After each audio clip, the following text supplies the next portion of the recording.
Assalamualaikum warahmatullahi wabarakatuh. Kami dari kelompok 5 kelas IKM 3A akan menjelaskan tentang dakwah sebagai media promosi kesehatan.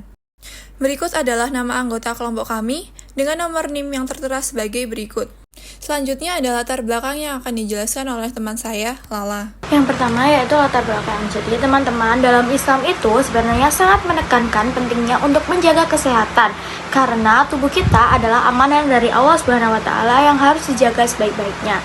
Nah, dalam Al-Qur'an tepatnya di surat Asy-Syu'ara ayat 80 disebutkan bahwa Allah adalah sumber kesembuhan. Tetapi manusia juga tetap punya kewajiban untuk berikhtiar dan berobat. Nah, salah satu cara penyampaian pesan tentang hidup sehat bisa melalui dengan dakwah. Dengan dakwah, pesan yang ingin disampaikan seperti pentingnya kebersihan, gizi seimbang, dan kesehatan mental bisa disampaikan dengan cara yang menyentuh hati dan mudah diterima oleh masyarakat. Apalagi di zaman modern ini, media sosial bisa menjadi sarana yang efektif untuk mempromosikan kesehatan, tetapi tetap memiliki nilai-nilai Islam. Jadi, dalam dakwah bukan hanya soal ibadah, tetapi juga bisa menjadi media untuk mengajak masyarakat untuk hidup lebih sehat, baik secara fisik maupun mental. Lalu, untuk rumusan masalah, yang pertama, bagaimana konsep dakwah dapat dijadikan sebagai media dalam promosi kesehatan masyarakat? Lalu yang kedua, apa saja bentuk dan strategi dakwah yang efektif dalam menyampaikan pesan-pesan kesehatan? Yang ketiga, bagaimana pengaruh dakwah terhadap peningkatan kesadaran dan perilaku hidup sehat di masyarakat? Lalu untuk tujuannya sendiri, yang pertama, memahami konsep dakwah sebagai media dalam promosi kesehatan masyarakat. Yang kedua, mengidentifikasi bentuk dan strategi dakwah yang efektif dalam menyampaikan pesan-pesan kesehatan. Dan yang terakhir, yang ketiga, menganalisis pengaruh dakwah terhadap peningkatan kesadaran dan perilaku hidup sehat di masyarakat. Lalu selanjutnya manfaat. Manfaat sendiri di sini ada dua. Yang pertama manfaat akademis dan yang kedua manfaat praktis. Untuk lebih lanjut bisa dibaca di atas ini ya. Selanjutnya saya akan menjelaskan definisi dakwah. Dakwah berasal dari bahasa Arab, yaitu da'a yad'u dakwah, yang berarti menyeru atau mengajak. Secara istilah, dakwah adalah upaya sadar, mengajak manusia menuju ketaatan kepada Allah Subhanahu wa taala dengan penuh hikmah dan kebijaksanaan. Landasan dakwah sendiri telah dijelaskan di beberapa surah dalam Al-Quran. Salah satunya adalah Quran Surat Ali Imran ayat 104. Ayat ini menunjukkan bahwa dakwah adalah kewajiban kolektif bagi umat Islam untuk menyeru kepada kebaikan dan mencegah kemungkaran. Selain itu, Quran Surat An-Nahl ayat 125 juga menegaskan metode dakwah. Dapat dipahami bahwa dakwah harus dilakukan dengan nasihat yang baik, dengan bahasa sopan dan santun, menyesuaikan kondisi masyarakat yang akan didakwahi. Selain itu, Rasulullah SAW bersabda, "Barang siapa di antara kalian melihat kemungkaran, maka ubahlah dengan tangannya. Jika tidak mampu, maka dengan lisannya. Dan jika tidak mampu, maka dengan hatinya. Dan itulah selemah-lemahnya iman." Hadis riwayat Muslim. Hadis ini menegaskan bahwa setiap Muslim memiliki tanggung jawab untuk berdakwah. Dakwah tidak terbatas pada ucapan, tetapi juga mencakup tindakan nyata untuk mendorong kebaikan dan mencegah kemungkaran. Definisi promosi kesehatan. Promosi kesehatan adalah upaya dalam bidang kesehatan masyarakat yang bertujuan untuk meningkatkan kemampuan individu dan masyarakat dalam menjaga serta meningkatkan derajat kesehatannya. Nah, menurut beberapa ahli, yang pertama, menurut WHO, promosi kesehatan merupakan proses yang memungkinkan seseorang atau kelompok untuk mengendalikan faktor-faktor yang memengaruhi kesehatannya. Dan yang kedua ada menurut Green dan Counter, menambahkan bahwa promosi kesehatan merupakan kombinasi dukungan edukasi, organisasi kebijakan, dan lingkungan untuk menciptakan perilaku dan kondisi kondusif bagi kesehatan. Selanjutnya ada dalil mengenai promosi kesehatan sesuai yang tertera dalam Al-Quran, Quran Surat Al-Baqarah ayat 195. Janganlah kamu menjatuhkan dirimu sendiri ke dalam kebinasaan. Nah, ayat ini tuh memiliki arti bahwa menjaga diri dari hal-hal yang merusak kesehatan adalah kita seharusnya menjaga diri dari hal-hal yang merusak kesehatan.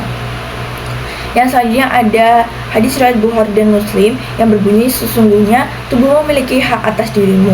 Nah, hadis ini tuh menjelaskan bahwa menjaga kesehatan adalah kewajiban dan bentuk tanggung jawab spiritual oleh diri kita sendiri. Saya akan menjelaskan konsep dakwah dalam Islam yang mendukung kesehatan. Dalam Islam, dakwah tidak hanya berfokus pada ajakan untuk beribadah, tetapi juga mencakup upaya menumbuhkan kesadaran akan pentingnya menjaga kesehatan, baik jasmani, rohani, maupun lingkungan. Islam memandang tubuh manusia sebagai amanah dari Allah. Karena itu, menjaga kesehatan merupakan bagian dari pelaksanaan syariat dan termasuk dalam upaya menjaga jiwa. Artinya, dakwah tidak hanya berbentuk ajakan secara spiritual, tetapi juga bisa berupa tindakan sosial yang membawa dampak positif bagi kesehatan umat dan kelestarian alam. Dalam Quran Surah Al-Baqarah ayat 195, Allah mengingatkan kita agar tidak menjatuhkan diri ke dalam kebinasaan dan selalu berbuat baik. Ayat ini menegaskan bahwa setiap perilaku yang dapat membahayakan diri sendiri, termasuk mengabaikan kesehatan dan lingkungan, merupakan hal yang dilarang dalam Islam. Sebagai bentuk penerapan, dakwah yang mendukung kesehatan bisa diwujudkan melalui berbagai kegiatan sosial, seperti gotong royong membersihkan lingkungan, penyuluhan kesehatan di masjid, kampanye pengelolaan sampah, dan lain-lain. Dari sini, dapat kita pahami bahwa dakwah tidak hanya mengajak kepada ketaatan ibadah, tetapi juga mendorong kita untuk menjaga kesehatan diri dan lingkungan sebagai wujud tanggung jawab kepada Allah Subhanahu wa Ta'ala. Yang selanjutnya ada relevansi dan studi terdahulu tentang dakwah sebagai media promosi kesehatan. Dakwah sendiri memiliki relevansi erat dengan promosi kesehatan karena keduanya berfungsi sebagai sarana penyampaian pesan berupa perilaku menuju kehidupan yang lebih baik, sehat, dan juga seimbang. Nah, dalam konteks kesehatan masyarakat sendiri, dakwah menjadi media komunikasi yang efektif untuk menanamkan nilai hidup bersih dan sehat sesuai ajaran Islam. Dan berbagai penelitian menunjukkan bahwa dakwah berperan penting dalam promosi kesehatan. Seperti yang pertama ada penelitian dari Ahmad Diansyah tahun 2019 menekankan dakwah spiritual seperti doa dan zikir di rumah sakit dapat meningkatkan ketenangan pasien dan juga mempercepat pemulihan. Selanjutnya ada penelitian dari Nur Hasanah tahun 2023 menemukan pesan dakwah bertema kesehatan di YouTube efektif meningkatkan kesadaran hidup sehat masyarakat. Yang selanjutnya ada penelitian dari Kasana dan Suryanto tahun 2023 yang menunjukkan bahwa hal seperti kegiatan gotong royong dan juga penyuluhan kebersihan mampu untuk mengubah perilaku masyarakat. Dan yang terakhir ada penelitian dari Rahmah 2023 dan juga Hidayah 2022 membuktikan bahwa dakwah pesantren dan majelis taklim meningkatkan kesadaran santri dan keluarga terhadap kebersihan, gizi, serta kesehatan mental. Nah, menurut semua penelitian yang kami dapat secara keseluruhan, dakwah terbukti efektif sebagai sarana edukatif dan persuasif yang mendorong perubahan perilaku hidup sehat baik secara jasmani maupun rohani. Yang selanjutnya adalah contoh implementasi dakwah sebagai media promosi kesehatan. Implementasi dakwah sebagai media promosi kesehatan dapat dilakukan melalui berbagai pendekatan baik tradisional maupun modern. Dakwah tidak hanya disampaikan lewat ceramah, tetapi juga bisa dilakukan melalui kegiatan nyata dan juga media digital. Nah, beberapa bentuk implementasinya antara lain yang pertama ada khutbah dan ceramah masjid. Ini menyisipkan seperti menyisipkan pesan kebersihan, pengelolaan stres, dan juga pola makan sehat. Nah, yang kedua ada kajian dan majelis taklim. Ini bisa berupa menyampaikan pesan gizi keluarga dan juga kebersihan rumah berbasis nilai Islam. Yang ketiga ada media sosial dakwah digital seperti konten dari Dr. Zaidul Akbar memandukan ilmu kesehatan dan ajaran Islam untuk mengedukasi masyarakat. Nah, yang keempat ada kegiatan komunikasi. Dakwah bilhal seperti program masjid sehat dan gotong royong untuk menjaga kebersihan. Yang terakhir ada pelayanan kesehatan. Pendampingan spiritual pasien melalui doa dan zikir di rumah sakit sebagai bentuk spiritual health promotion. Nah, dari berbagai contoh bentuk dakwah tersebut, dakwah terbukti dapat menjadi strategi efektif promosi kesehatan dengan menyatukan aspek edukatif, sosial, spiritual dalam membentuk perilaku hidup bersih dan sehat. Dalam makalah ini, kami membahas tentang dakwah sebagai media promosi kesehatan. Salah satu contohnya, kita bisa lihat dari video YouTube yang berjudul Ikuti Teladan Rasul Kalau Mau Hidup Sehat di kanal YouTube milik Helmi Yahya Bicara yang menampilkan Dr. Zaidul Akbar sebagai narasumber. Melalui dakwahnya, Dr. Zaidul Akbar menunjukkan bahwa Islam sebenarnya sudah memiliki konsep promosi kesehatan sejak zaman Rasulullah SAW. Beliau menjelaskan bahwa ajaran Nabi bukan hanya tentang ibadah, tapi juga tentang gaya hidup sehat. Mulai dari pola makan yang sederhana, tidur yang teratur, menjaga kebersihan dengan siwak, sampai kebiasaan berpuasa dan berbekam. Semua itu bukan sekedar sunnah, tapi juga cara ilmiah untuk menjaga tubuh tetap sehat. Menariknya, dakwah Dr. Zaido Akbar ini nggak hanya menyentuh sisi spiritual, tetapi juga edukatif. Dengan bahasa yang mudah dipahami dan disampaikan lewat media digital seperti YouTube, beliau berhasil menjadikan dakwah sebagai sarana promosi kesehatan yang efektif, yang bisa menjangkau masyarakat luas, sekaligus mengingatkan kita bahwa menjaga kesehatan juga bagian dari ibadah kepada Allah Subhanahu wa Ta'ala. Jadi, dakwah di sini bukan hanya menyampaikan ajaran agama saja, tapi juga menjadi media yang menumbuhkan kesadaran hidup sehat sesuai nilai-nilai Islam. Dari studi kasus tentang dakwah Dr. Zaido Akbar, bisa kita lihat bahwa dakwah tidak hanya berfungsi untuk menyebarkan ajaran Islam, tetapi juga sebagai media promosi kesehatan yang sangat efektif. Melalui ceramahnya, Dr. Zaido Akbar menggabungkan nilai-nilai Islam dengan ilmu kedokteran modern, sehingga pesan dakwahnya bukan hanya menyentuh hati, tetapi juga memberikan pemahaman ilmiah tentang pentingnya menjaga tubuh sebagai amanah dari Allah Subhanahu wa Ta'ala. Secara komunikasi, dakwah beliau termasuk dakwah tematik edukatif, karena membahas satu tema penting yaitu hidup sehat, disampaikan dengan gaya yang ringan, interaktif, dan mudah dipahami. Penggunaan media digital seperti YouTube juga membuat dakwah kesehatan ini menjangkau masyarakat luas, khususnya generasi muda, sehingga nilai-nilai Islam bisa tersampaikan dengan cara yang relevan dan kekinian. Selain itu, isi dakwahnya bersifat holistik, dengan menyeimbangkan kesehatan jasmani, mental, dan spiritual. Dr. Zaido Akbar menekankan bahwa penyakit tidak hanya berasal dari fisik, tetapi juga dari hati dan pikiran yang tidak tenang. Dengan pendekatan yang ilmiah sekaligus religius, dakwah beliau mampu menumbuhkan kesadaran bahwa menjaga kesehatan adalah bagian dari ibadah. Jadi, dari analisis ini dapat disimpulkan bahwa dakwah seperti yang dilakukan oleh Dr. Zaido Akbar adalah contoh nyata bagaimana dakwah bisa bertransformasi menjadi sarana promosi kesehatan yang edukatif, inspiratif, dan sesuai dengan nilai-nilai Islam. Baik, selanjutnya saya akan menjelaskan tentang analisis efektivitas dakwah sebagai media promosi kesehatan. Transformasi dakwah sebagai media promosi kesehatan menunjukkan efektivitas tinggi dalam meningkatkan kesadaran dan partisipasi masyarakat. Dengan menggabungkan nilai-nilai agama dan edukasi kesehatan, dakwah mampu menembus batas budaya, memudahkan penerimaan pesan kesehatan, dan mendorong perubahan perilaku hidup sehat. Pesan-pesan kesehatan yang disampaikan lewat dakwah lebih mudah diterima dan dihayati oleh masyarakat. Studi menunjukkan partisipasi masyarakat dalam kegiatan kesehatan seperti posyandu meningkat secara signifikan setelah mendapat pesan dakwah yang terintegrasi dengan edukasi kesehatan.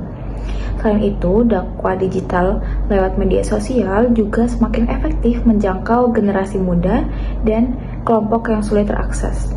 Dengan pendekatan dialogis dan juga kolaborasi antara ulama dan tenaga kesehatan, dakwah bisa memotivasi perubahan perilaku hidup sehat secara berkelanjutan.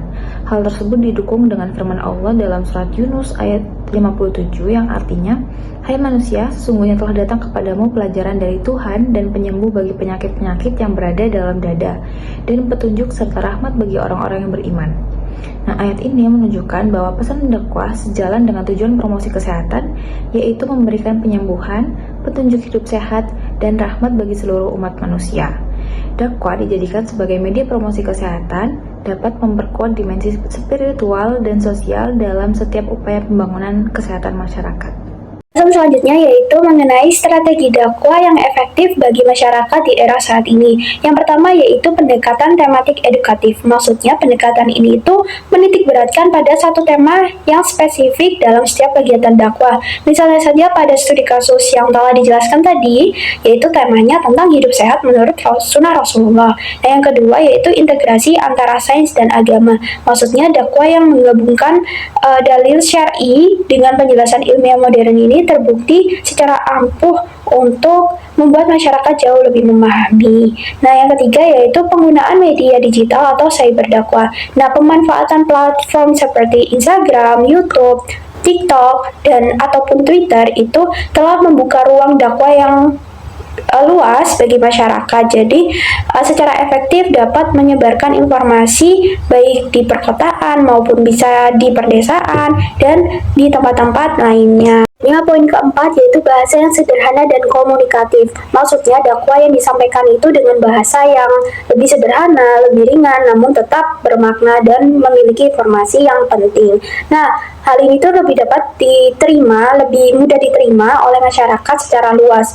Bahasa yang tidak terlalu akademis ataupun yang tidak terlalu kaku akan membuat jamaah akan merasa lebih dekat dan membangun suasana yang mendukung juga. Jadi komunikasinya terjadi menjadi dua arah.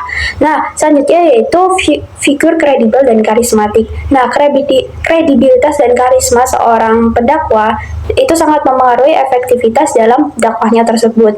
Nah, figur seperti Dr. Zaidul Akbar misalnya, itu kan dikenal sebagai seorang yang memiliki kompetensi di bidang medis, sekaligus juga memiliki pemahaman agama yang baik, yang mendalam. Selanjutnya, tentang kontekstual dan relevan.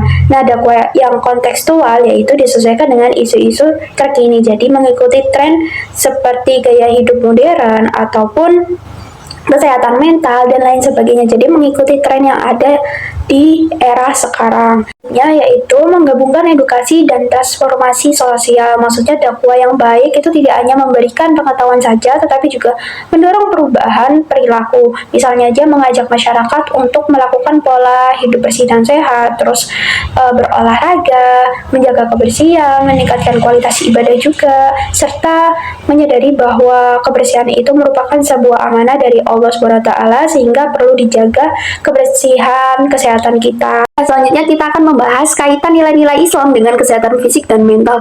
Nah, yang pertama yaitu nilai kesederhanaan dan pengendalian diri atau zuhud. Contohnya yaitu pola makan Rasulullah SAW yang sederhana dan tidak berlebihan. Hal ini termasuk kesehatan fisik, tujuannya untuk mencegah obesitas, diabetes, dan penyakit jantung dan lain sebagainya. Nah, nilai Islam dalam hal ini itu terdapat dalam Quran surat Al-A'raf ayat 31 yang intinya yang berkaitan dengan hal ini itu dapat mengendalikan hawa nafsu dan tidak berlebih-lebihan. Nah, yang kedua yaitu nilai kebersihan atau toharo. Contohnya itu dengan bersiwak, menjaga wudhu, menjaga kebersihan tubuh kita, terus juga menjaga kebersihan pakaiannya kita. Nah, tujuannya apa sih? Nah, tujuannya itu untuk mencegah infeksi, menjaga kesehatan mulut, mencegah tubuh kita dari serangan penyakit, juga dengan menjaga kebersihan pakaian kita. Nah, ini termasuk kesehatan fisik ya teman-teman. Nilai Islam dalam hal ini itu terdapat dalam hadis riwayat At-Tabrani yang artinya buanglah sisa-sisa makanan di gigimu karena hal itu adalah kebersihan, dan kebersihan akan mengajak kepada iman, dan iman itu akan bersama dengan orang yang memilikinya dalam surga. Nah, yang ketiga yaitu nilai spiritualitas dan ketenangan jiwa. Hal ini itu termasuk kesehatan mental karena spiritualitas dan ketenangan jiwa itu hanya dapat kita rasakan, tidak dapat kita lihat, tidak dapat kita sentuh. Jadi termasuk dalam psikis atau mental. Contohnya dengan zikir, doa, sholat malam, ataupun muhasabah diri atau refleksi diri. Kegunaannya itu untuk mengurangi stres, kecemasan, terus juga dapat menghindarkan kita dari depresi. Nah, slide selanjutnya yaitu nilai amanah dan tanggung jawab. Contohnya dengan kita menjaga tubuh kita karena kita anggap itu adalah sebagai amanah dari Allah SWT, kita dapat disiplin hidup sehat sebagai bentuk tanggung jawabnya.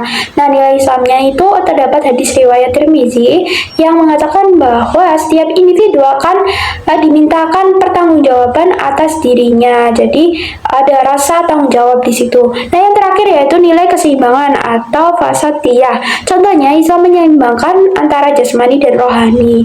Kesimpulan dari presentasi yang telah disampaikan yaitu dakwah mempunyai peran penting dalam menyebarkan nilai-nilai Islam sekaligus mempromosikan kesehatan. Melalui dakwah, ajaran tentang hidup bersih, pola makan seimbang, dan kesehatan mental bisa disampaikan dengan cara yang lebih menyentuh hati. Selain itu, konsep Tibun Nabawi menunjukkan bahwa Islam mengajarkan hidup sehat secara menyeluruh, meliputi jasmani, rohani, dan spiritual. Di era modern ini, dakwah juga bisa memanfaatkan media-media digital seperti yang dilakukan oleh Dr. Zaidul Akbar untuk menyebarkan pesan kesehatan yang berbasis nilai Islam. Jadi, dakwah bukan hanya menyampaikan ajaran agama, tetapi juga mendorong umat untuk hidup sehat, produktif, dan bersyukur atas nikmat tubuh yang diberikan oleh Allah Subhanahu wa Ta'ala. Saran yang dapat diberikan adalah masyarakat diharapkan bisa melihat kesehatan sebagai bagian dari keimanan, bukan hanya urusan duniawi. Para pendakwah juga perlu menyampaikan pesan-pesan kesehatan dengan cara yang menarik dan sesuai dengan zaman, misalnya lewat media sosial. Selain itu, kerjasama antara tokoh agama dengan tenaga kesehatan itu juga penting dilakukan agar dakwah tentang hidup sehat itu bisa terus berjalan. Dengan begitu, umat dapat menjadi pribadi yang sehat, kuat, dan beriman.